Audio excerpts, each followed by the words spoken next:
My name is Daniel, and I'm 42. I used to think that stepping in meant stepping up, that the empty space left by another man could be filled with sweat and patience, and eventually with love. When I married Amanda, I didn't just gain a wife. I inherited a house already lived in, lives already shaped. Her sons, Cole and Aiden, didn't ask for me, and I didn't expect them to. But I came in anyway, head down, hands open.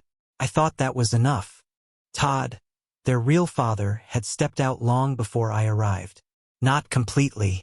He was still a name in their mouths, still a presence in their stories. But not a father. He dropped in like a seasonal commercial. Once for Cole's birthday when he turned 12. Again for Aiden's graduation from elementary school. Each time he came with wrapped gifts and expensive smiles. Drones, shoes, tablets. Things I couldn't afford. And each time he left before the batteries ran out. But I stayed. I stayed through every night that ended in silence. Every dinner where they stared at their plates instead of speaking to me. I paid the electricity, fixed the furnace, drove to school meetings Amanda couldn't make.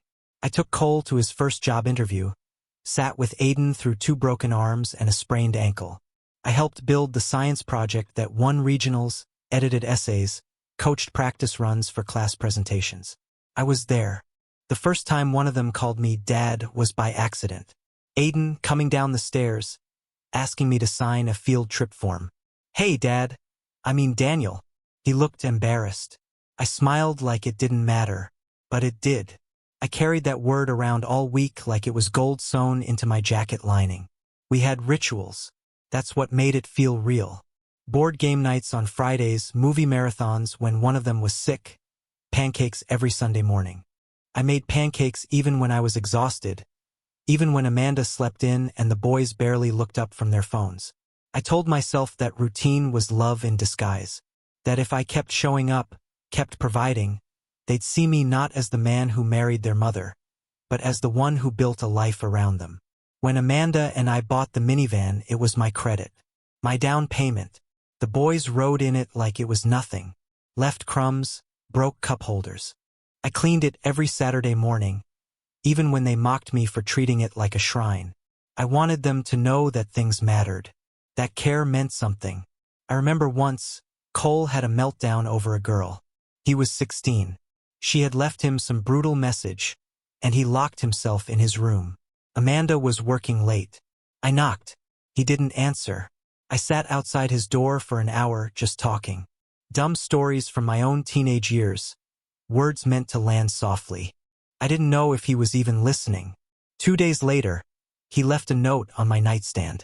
It just said, "Thanks. I heard you." I kept that note. I built savings accounts for both boys. Quietly. Amanda knew, but they didn't. I wanted them to have options. For college, for whatever came next. I researched scholarships, FAFSA deadlines. I stayed up late adjusting spreadsheets when my hours at work got cut. I made it work, not because I had to, but because I believed that being a father meant making someone else's future more possible than your own. There were good years, or at least I thought they were. Family photos where we all smiled, even if the boys only smiled for Amanda. Trips to the coast where Aiden buried my shoes in the sand and laughed. Late nights when Cole would sit on the porch with me, saying nothing, just watching the dark settle over the street. Those silences felt like progress. Amanda always said she appreciated me, in quiet ways. A hand on my back as I washed dishes. A quick text when I handled a crisis at school. But she never made them say it. Never pushed Cole or Aiden to acknowledge the weight I carried. "They're boys," she'd say. "They don't always show love the way you expect." So I adjusted my expectations. Lowered the bar until tripping over it became impossible. I stopped asking for help. Stopped asking to be seen. We hosted Thanksgiving 3 years in a row. I cooked the turkey, made Amanda's grandmother's stuffing recipe, cleaned the house top to bottom. Todd never showed. Never even called. Still, his name came up. Cole would say, "Dad used to bring pies from that place near the river." Aiden would add, "He made the best mashed potatoes." I swallowed those moments like bitter wine. The thing is, I didn't want to replace Todd. I just wanted to matter. I wanted what I gave to be worth something. I wanted the life I built to be enough. When Cole graduated high school, I was the one in the front row with the camera. Amanda sat beside me, crying. Todd came late, waved from the back.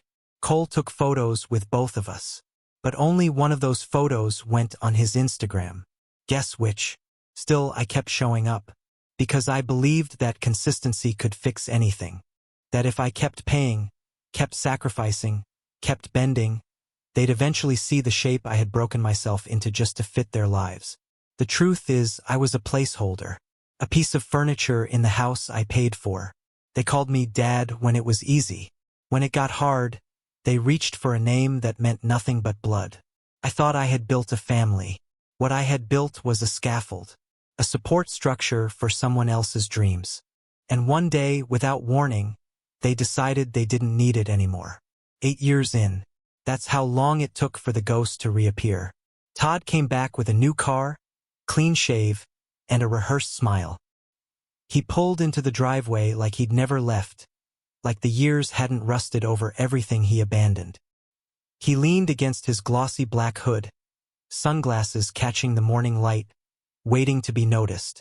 Amanda stepped outside first. She didn't smile, didn't frown, just watched him, uncertain. Cole and Aiden followed, lured by the low hum of nostalgia and gasoline. I stayed inside, watched from the window. I didn't ask questions. I didn't need to. He was back, and that meant something would fall. The boys greeted him like a summer storm. Quick, loud, thrilling. Cole threw his arms around him. Aiden asked about the car. Within minutes, they were inside, showing him around the house like he hadn't already walked its halls. Like he hadn't left their lives scattered on the floor like broken promises. Amanda looked at me with a strange softness that bordered on guilt. He's just visiting. Don't read into it. But she didn't stop it.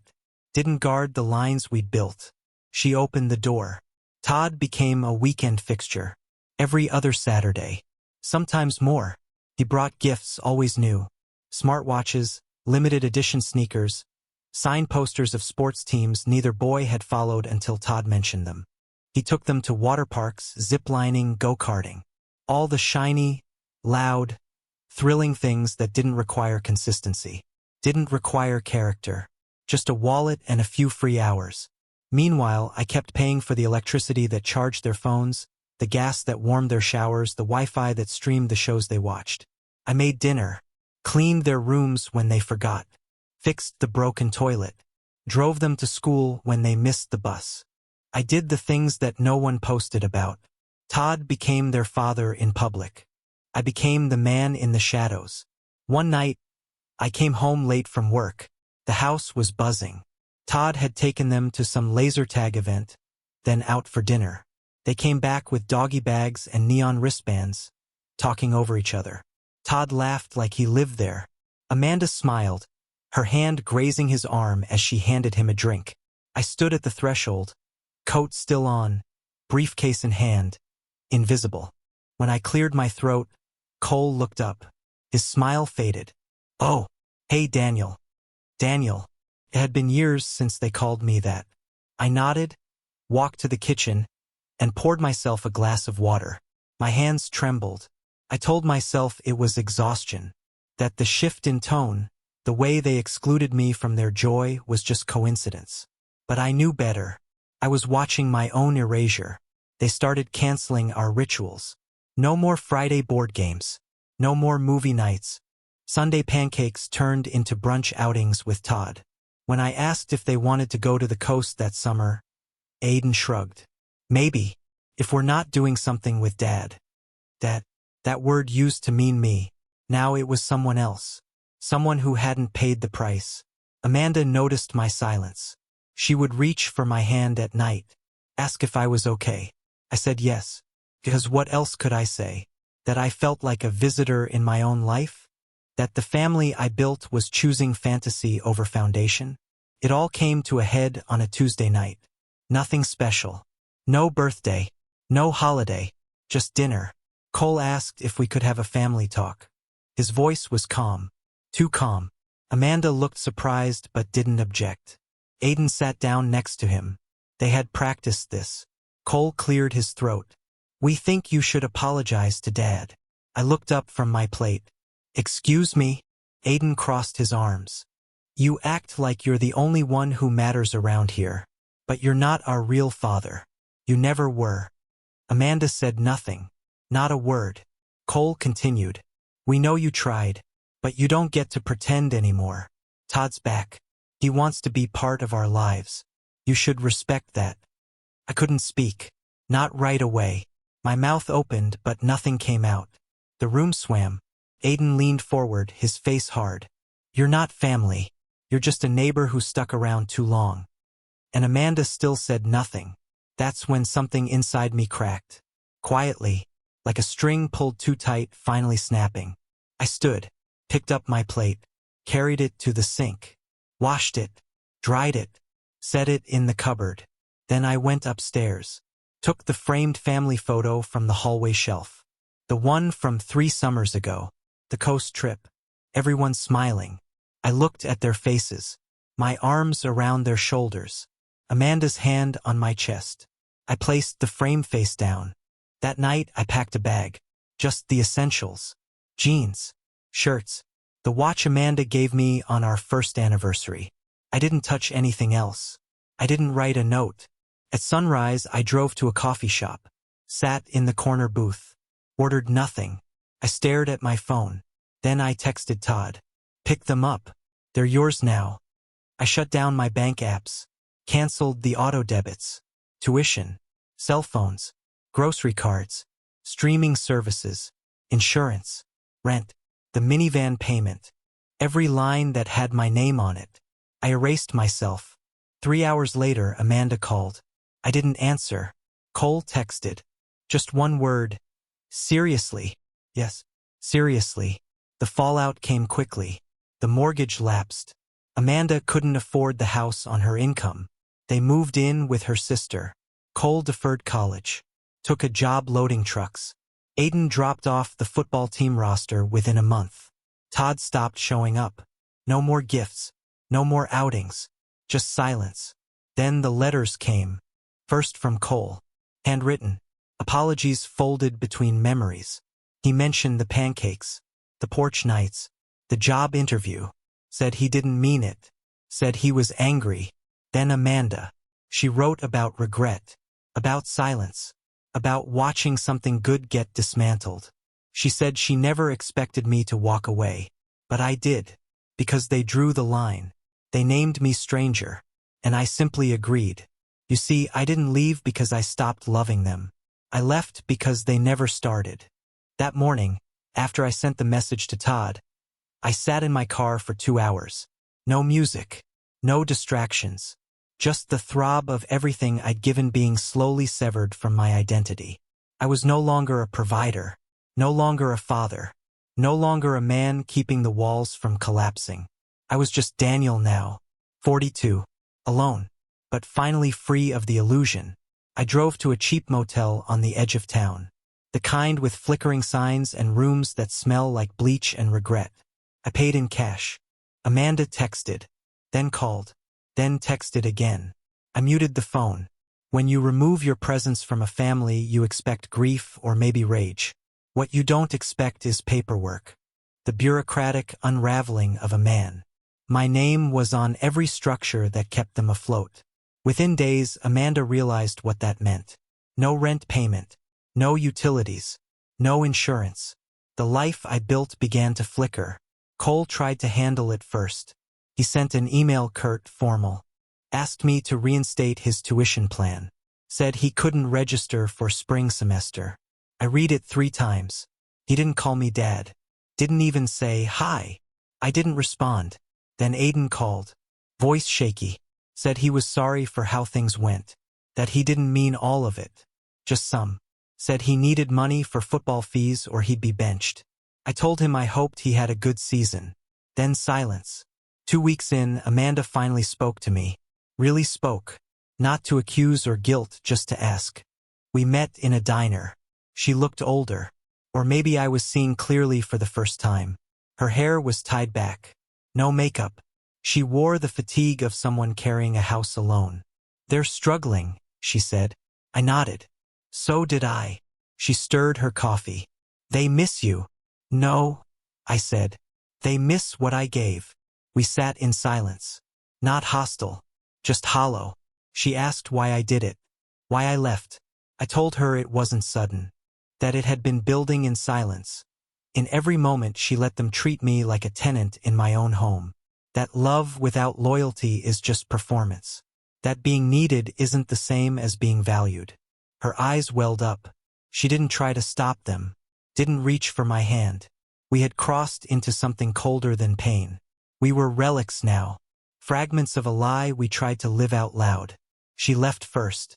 I paid the check, went back to the motel, sat on the bed and stared at the ceiling until the stain in the corner became a constellation. The next month was a slow unraveling. They moved out of the house. Couldn't keep it. Amanda found a place with her sister. The boys shared a room. Cole took shifts at a warehouse. Aiden drifted. His coach called once, asking if I would reconsider sponsorship. I let the call go to voicemail. I wasn't cruel. I wasn't vengeful. But I was done. One night, Cole showed up outside my motel. I heard the knock and knew. I opened the door. He looked thinner, tired. He didn't ask to come in. Just stood there, shivering a little. I was wrong, he said. I waited. He looked at the ground. I thought he'd stay. Todd. I thought if we picked him, he'd keep showing up. He didn't, I said. No. A long pause. You always did. I nodded. Yes. Another silence. Is it too late? He asked. I didn't answer, because it was the wrong question. The real question was, why did it take collapse for him to see the scaffolding? He left. No drama. Just a slow retreat back to the cold. That week I sold my truck. Found a rental an hour out of town. Quiet. Remote. I brought nothing with me but clothes and a box of old notebooks. No photos. No echoes. Todd never responded to my message. Never acknowledged the handoff. But I imagine he knew. Because people like him always know when the check stops coming. That's when they vanish again. Amanda sent one last email. Said she was sorry. Said she missed the way I held the house together. Said the boys were learning what absence really meant. I never replied. I walked through that house once after they left. Empty. Cold. The walls still held shadows of arguments, birthday banners, coat hooks I installed. But the life was gone. It had never really been mine. Just leased. Month by month, sacrifice by sacrifice. In the back of a closet I found the photo. The same one I had turned face down. I took it, not as a keepsake, as evidence. Evidence of who I was, who they weren't. I burned it, because some stories aren't worth archiving. So here's the truth. I didn't abandon them. I released them, from obligation, from pretense, from the weight of my expectations. And I released myself, not in rage, not in bitterness, but in clarity. They were never mine. They were always his, even when he wasn't there. So now I ask you, if you were me, standing in the doorway of a home you paid for, looking into the eyes of children who called you stranger, what would you have done? Would you have kept holding it together for people who only showed up when it benefited them? Would you have stayed invisible just to be needed? Or would you have walked away? And if walking away makes me the villain in their story, tell me, what does that make them? I live alone now. It's not tragic. It's not even lonely. It's just quiet. A kind of silence that doesn't punish or accuse. The kind that waits for you to speak and never interrupts. My house sits at the edge of a county line. Far enough from town that I don't hear traffic. Close enough that I can still get groceries without planning a day trip. It's small. 2 bedrooms. No photos. No memories I didn't choose. The air here smells different. Cleaner. The mornings are cold, but honest. The kind of cold that wakes you up, that makes you earn your comfort. I have a wood stove. I split logs every Sunday. No one thanks me for it. No one expects it. That's the point. I get up early, make black coffee, sit on the back steps and watch the sky roll into color. I don't check my phone first thing. There are no messages waiting. Amanda stopped trying after a few months. Cole sent one letter in spring. Aiden never wrote. Sometimes I wonder if they talk about me. If, in the shared room they were forced to accept after the house went dark, they whisper about the man who left. I wonder if they tell the truth, or if they fold it into something easier to swallow. That I gave up, that I walked away, that I couldn't handle the heat of family life. That's fine. People always rewrite the stories they feel guilty for. I keep working. Construction, mostly. Short contracts. I move from job to job, cash in hand. I don't anchor anywhere. I don't build foundations for anyone but myself now. No more second mortgages to pay for braces. No more overtime so someone else can chase a dream they won't remember to thank me for. I carry a photo in my wallet. Not of them. Of me. Just me. Passport *T I never used. I keep it to remind myself of the man I was before I became theirs. Before I traded my spine for a title they never meant. Before I believed that if I gave enough, I'd finally be seen. It's strange how easy it is to vanish. To become a footnote in someone else's narrative. But that's the thing about sacrifice, it doesn't always echo. Sometimes it just dies quietly, in the dark corners of memory. Once in a while I see them, usually in town. Amanda, hurrying through the grocery store, eyes fixed forward, pretending not to see me. Cole at the gas station, wearing a work uniform, shoulders hunched like the world finally sat on him the way it sat on me for years. Aiden outside the gym, earbuds in, glancing up just long enough to register my face, then away again. None of them speak. None of them wave.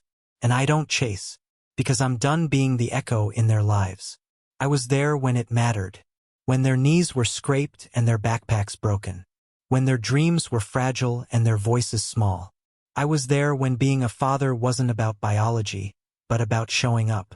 And when they decided to erase me, I didn't fight it. I let them. Sometimes I dream about that old house, the creak of the stairs, the smell of Amanda's perfume in the hallway, the sound of Cole and Aiden arguing over the remote. I dream of being invisible, of setting the table and no one coming down to eat, of lights left on, doors left open, my name said in passing, never with weight. I wake up from those dreams and feel nothing. Not pain, not nostalgia, just quiet, the kind that tells you the fire is out and you survived the burn. There's a tree behind this house, thick-limbed. I sit under it sometimes, just breathing. I think about how many seasons it has seen, how it grew alone, how it never asked for anything but space and light. That's what I want now, space and light. I don't need forgiveness. I don't need closure. Those are luxuries granted to those who are seen. I've learned to live without being witnessed. And in that absence, I found a kind of truth no applause could ever validate. Love without respect is servitude. And a man who stays unloved, hoping to be noticed, is a prisoner of his own hope. I was that man once. Now I am something else. I am someone who left, who chose himself, who looked at the scales, saw they were never balanced, and stopped pretending they could be. They still have each other, their blood, their history, their photos without me. And I have my silence, my rented life, my coffee on cold mornings, my name spoken by no one but myself. Some would say that's tragic. I say it's honest. So here I am, telling you this not for sympathy, not for redemption, but for reckoning. Because maybe you're him, the man holding it all together while they sneer, the one fixing the pipes, paying the fees, driving the miles, hoping that someday they'll call you dad and mean it. Maybe you think your patience is virtue, that your sacrifice will one day be recognized. But ask yourself this, when they look at you, do they see a man, or do they see a wallet? When they speak of you, do they use your name with warmth, or as a placeholder until someone else arrives? When you ask for respect, do they hear a father's voice, or the static of someone who doesn't belong? I spent years answering those questions too late. Don't be like me. Don't wait until your reflection is a stranger. And if you're standing at the edge, wondering if walking away makes you cruel, ask yourself one last thing. Is it cruelty to stop being used? Or is it the first act of love you finally give to yourself?